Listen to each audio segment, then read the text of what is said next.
Mention the Calder Valley to anyone today, and it may well be that what they think of is that is the place that floods, and certainly in the last couple of decades the Calder Valley has experienced some monumental flooding.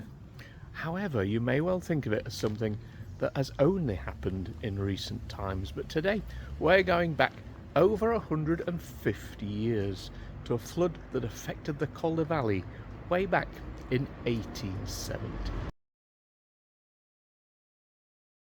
Hey everybody, Matt and Tom back with you. Welcome to the dark side of the moor. Today we're going back to 1870 and to a flood that affected right here, kind of on the outskirts of Todmorden, Cornholme, Baycup, places that got flooded very, very badly back then. When we think of flooding today, we can think of more recent times. I think 2015 Boxing Day really springs to mind. But it's not a new thing to happen. It's been happening for centuries. So we're going to look at what happened back in 1870, and specifically here in Cornholme.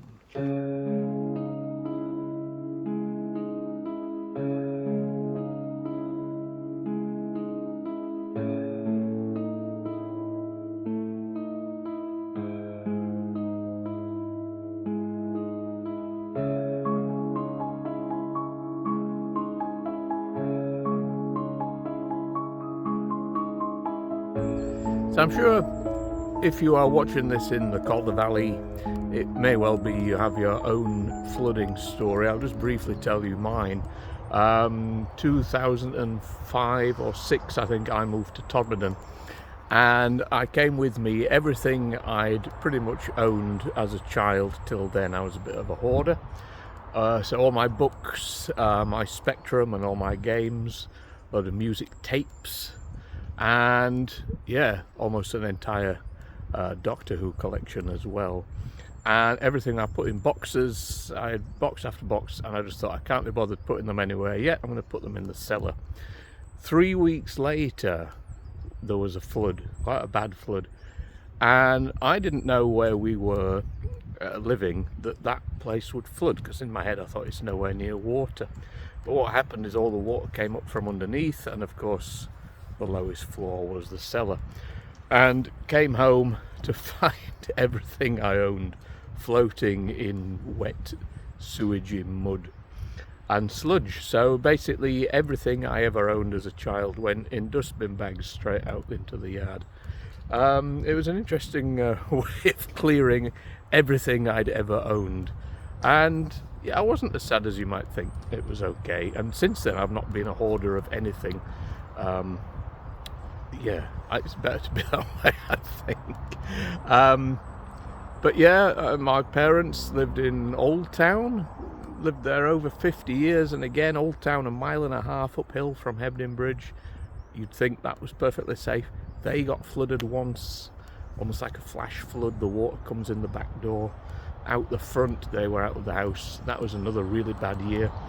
And then yeah, Boxing Day 2015, I think it might have even been Christmas Day night when the flood sirens went off. And I have 2 girls, as you know, and basically everything they got for Christmas suddenly had to be moved up to the attic very, very quickly. We escaped it that time, but yeah, when it happens, and when it, I'll say properly happens, it is terrifying. You don't know when it's going to stop, you don't know quite what damage it's going to do, and you can't stop it. And we've seen over the last decade or so, working Mythenroyd and Todd flood defences, millions thrown at these. But in my view, you can't stop nature. If it's going to happen, it's going to happen. What about you? Well, can I just say one thing? I have a positive story of how you can stop nature.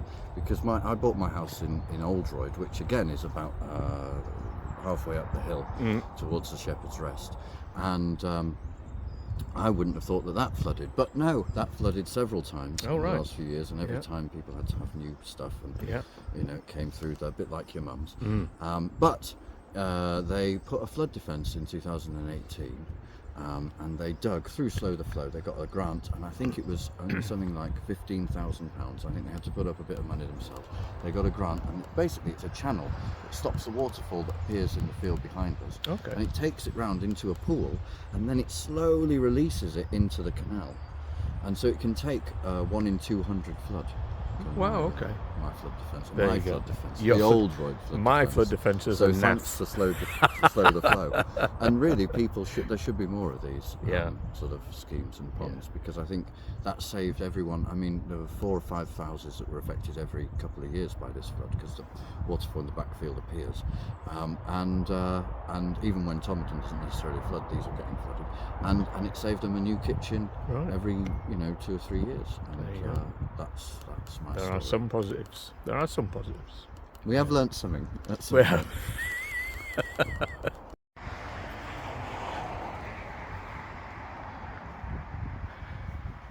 So, here we are at Ratencluff.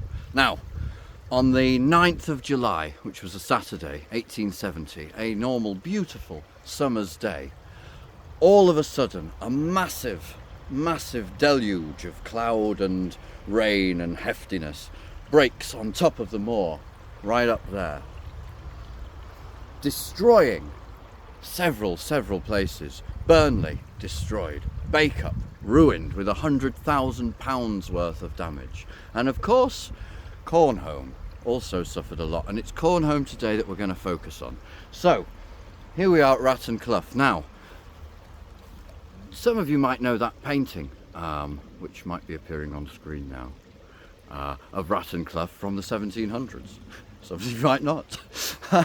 There's a painting of Ratencluff from the 1700s which has got great big rock formations all over it. These all came crashing down, and it greatly altered the change. The sand and the bottom of the river was swept away, revealing this very bedrock that I stand on today.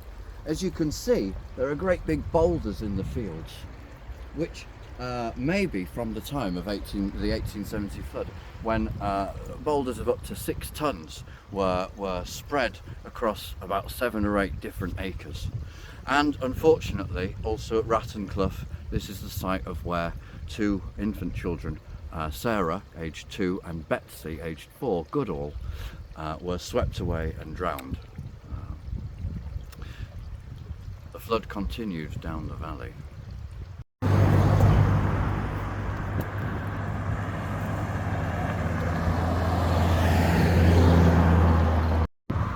So this is a fabulous valley as we head down into Cornholme, or Portsmouth at least. So would the water have come down this direction? It certainly came down this direction, and all this would have been full of boulders. And, Wow. yeah. Interestingly, I haven't found anything about the trashing of the railway.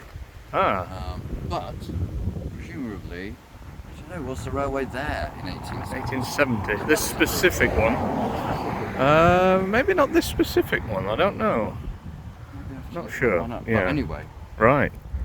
But definitely through this valley.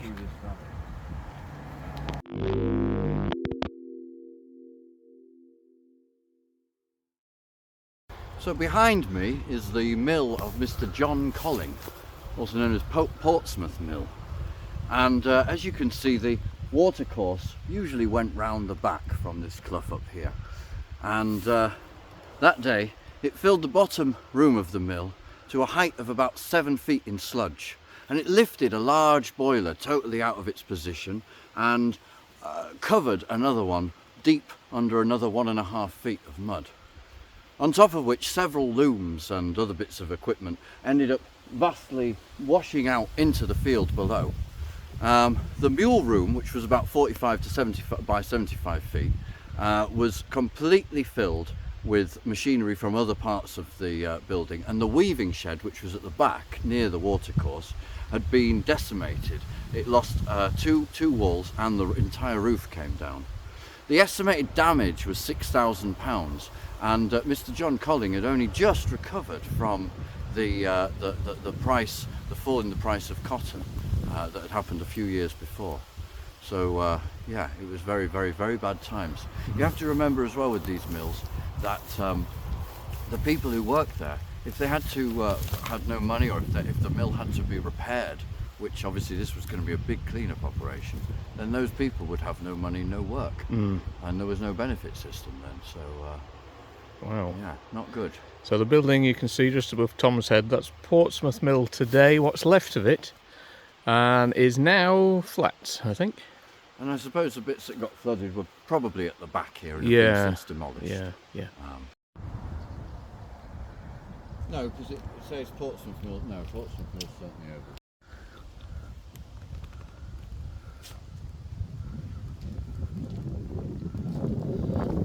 So, just next to Portsmouth Mill, we have the pub, the Robuk, which is still in use today, I believe. And at the Robuk there was a coal cart which was almost buried. The man who was pulling it had just got the horse out of the way, loose from the shaft before it was taken away, all sand and sludge and everything. To get into the Robuk, through that door there, you had to climb, descending down 5 foot of rubbish and sand and all sorts of muck just to get into the door. It really built up there. And of course, everything inside the pub was absolutely destroyed. Now, we're going to move a little bit further down and see what happened to some more mills and houses down here. So it says in the research I've done that not far below the Robuk Pub, there is a mill. Now, we're not quite sure exactly where the mill is. I reckon it could have been in this area. Somewhere down there, maybe on that side of the road. Okay. Or perhaps over here. But there is a mill, and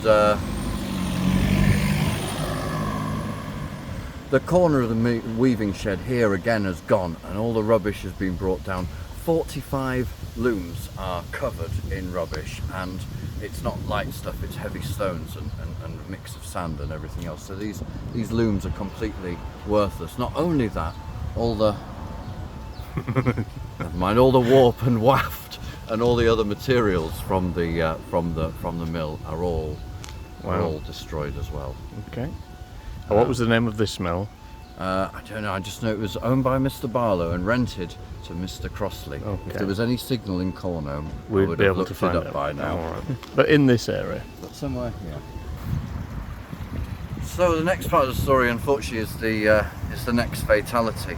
There's a terrace, a row of houses down there towards near the Glen Pub, if you know it, in Cornholme. And Mrs. Greenwood had a corner house, and out the back of her house, the stream which ran at the back over there cut the back side of her house off, as it were, and swept her away. She was an old widow lady, and she was swept off. Her body was found a little bit later. And all that was left of the house was the bedroom that just clung to the brickwork, stonework that had been left from the interior. Also, if you see how we can't quite work out which terrace it is, but one of them, either that one or that one, it's called Jobbing Terrace, I think. Out of the 10 houses, 8 of them had lost their front gardens, which stood 2 or 3 feet above the road, which is why I think it could have been them. There's 10 there, but whether they're 1870 or not, I don't know. And there was much despair. Of course, you've been joined here, the river's been joined here by Tower Clough, which we covered in the Lady Sybil video a couple of weeks ago. So obviously the deluge is coming bigger and bigger and bigger, but they are the only 2 things that are feeding it, really. The main Ratencluff and this one. It sort of stops because it's all the rain is all on top of that hill. That's why it affects Bacup, that's why it affects Burnley, because on top of that hill you don't just have the start of the Yorkshire Calder, you've got the start of the River Irwell, the mighty River Irwell, and you've got the start of the Lancashire Calder. So Burnley, Bacup, Sharneyford, all that area, boom, with the rain. But down here we're having a sunny day, just a lot of rain. Must have been terrifying. Of course, as well, in this area is where they're all washing the stuff in the water, bedding, everything, furniture, everything, getting all the mud off. But they're also fighting over stuff. And at the same time, subscription boxes are going up for people to donate to the clear up of the mill, so people can get working again, the clear up of people's houses.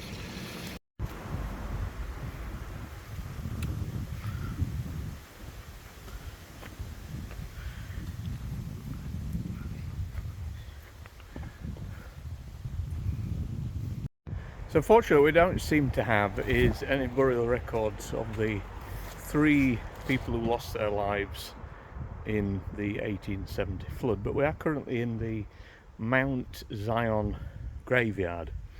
I think the church here, how did that had a disaster, some natural disaster got rid of that, I can't think what.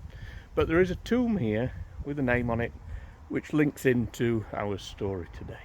Up until 1908, one of the biggest employers in Cornholme was Wilson's Bobbin Factory, which is just down there somewhere. And of course you can see bobbin close and bobbin something else, all that. And bobbins obviously are the things that go in the thing that does that works the thingamabob. Yeah. Exactly. Now at Wilson's, and this is the Wilson family vault, and there you can see probably not, but Lawrence Wilson, who died 11 years previous, but he was a bobbin maker. And his wife, she was still alive, she would have seen the devastation. And Arthur probably was the one who was in charge. He died in 1885. Anyway, they had the big employers. Now, it actually helped. What happened was a load of trees floated out of their workshop that they were working on, and they managed to bar up some of the goits and some of the bridges, and so it backed up all the water and mud and deluge, and sort of came back, and it sort of saved Todmorden there. But of course there was much uprooting of trees and wagons, and there was so much deluge here, it really was going to take months and months to get it back in business and to get even the road open. And we've known about the road being closed due to water from our own experience, although the lights are gone as of a couple of days ago, so woohoo! Of course, the other thing about this is we've been walking down the road and there are some date stones, and they all say 1913, and you notice a lot of things from after that time. And I think they were probably built because of the damage that had been done. Some of the houses, there's a terrace, and I think it could be that one there. That there were again about 8 or 10 houses, and the first 2 of them completely washed away. I think we can find them. Let's have a look. Yeah.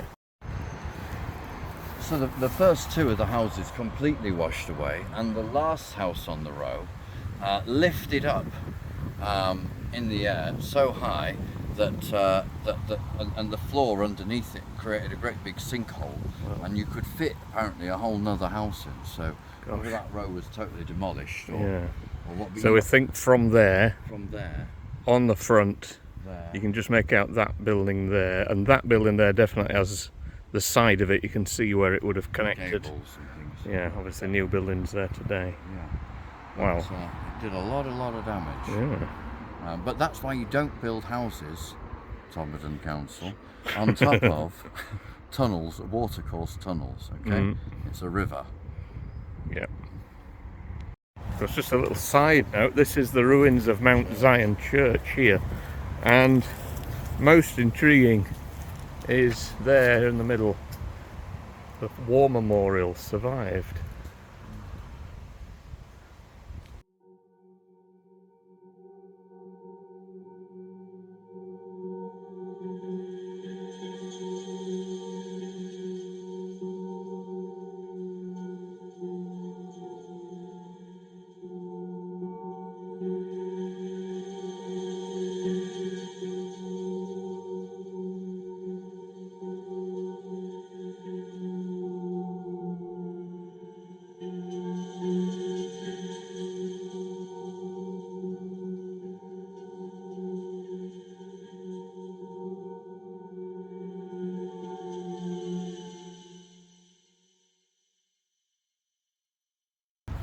So though we're not entirely convinced, and please correct us if we're wrong, Please do. We think this might be the location of Fieldhouse Mill. Now this big block wall behind us, I think would have been inside the mill, or certainly it's part of the mill. But the reason we know that is because of what you can still see here today. So I'm going to move the camera just a bit further up, and you can see metal sticking out, and basically a big block like this, they would have attached machines to it, machines that could have been going at quite a speed and rapidly, but obviously this block meant that they were going to stay exactly where they should have been. So I think this has been here all the time. I don't think this has moved or changed. I think this is part of the mill. But if we're wrong, feel free to correct us. But anyway, I'll stop. Let's see what happened here. So yes, at Fieldhouse Mill, the trees from the bobbin mill acted as a bit of a battering ram against the walls, and they brought down another weaving shed. They keep building weaving sheds near this water, don't they? Anyway, it brought down another weaving shed, lots more destruction. In fact, it was estimated that the whole flood caused about 150 houses to have to be rebuilt or severely repaired, which must have cost a heck of a lot. The good thing, I suppose, is that the flood stops not too far from here, and we'll show you that in a minute. And luckily the rest of Todmorden wasn't too badly damaged, apart from a few broken walls. And so this mill, I think, took 18 months to repair before it could reopen. It had sinkholes and everything. And the lucky thing, I suppose, for the people living here was that they could at least walk to Todmorden and look for work. But could the mills in Todmorden afford to take them? I don't know. Of course, you just mentioned there about the mills being next to the water. That is, of course, how they were powered. It is how they were powered. So but most of the sheds mills seem to be a bit weaker than this bad boy. Yeah. Little girl.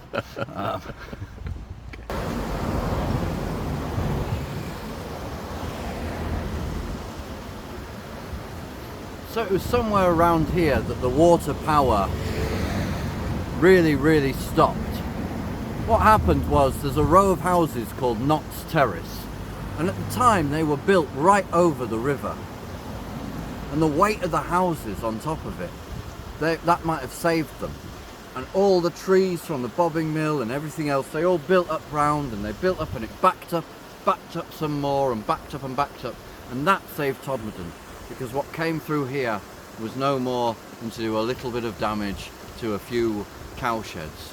Talking of cows, we have to remember the whole hillsides that were full of hay were decimated, a whole year's crops gone.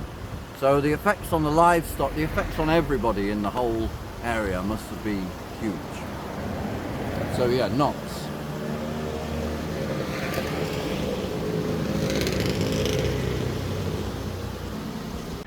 Okay guys, there we go. That is the fairly tragic story, I think, of the Todmorden flood of 1870. Yeah, certainly 3 lives lost in that one, and a lot of damage done. And it wouldn't have been the first. We can go back way back in time and see flooding in the past, and obviously more recent times. It's interesting that we're nearing 5 years on this channel. We've not really covered any of the flooding stories. We've covered things like the flood siren. The siren, yeah, the siren that goes off every time somebody spits in the river. Calder, the siren goes off. So you'll have heard that on here. But yeah, none of the stories. Maybe it's still a bit too raw for some people as well, but certainly not this story. Obviously, we're going back a long time. But yeah, hope you've enjoyed Tom telling you this one, and we will see you very soon. Now remember, if you've not put anyone's insurance up as well, that wasn't the point of this video. You've not been able to get insurance living here for many years. That's just how it is. Remember, we have our tea mill shop, so if you want to find a picture of Tom on a t-shirt, go grab one. That would be scary. It will, but it's our best seller, I'm sure. We may have sold one. And yeah, like, share, comment and subscribe. Shouldn't end it with laughter, this one, should we? But there we go. Yeah, go to the shop, subscribe to the channel, all the usual good stuff, and we will see you very soon. Enjoy the last few weeks of summer. Take care.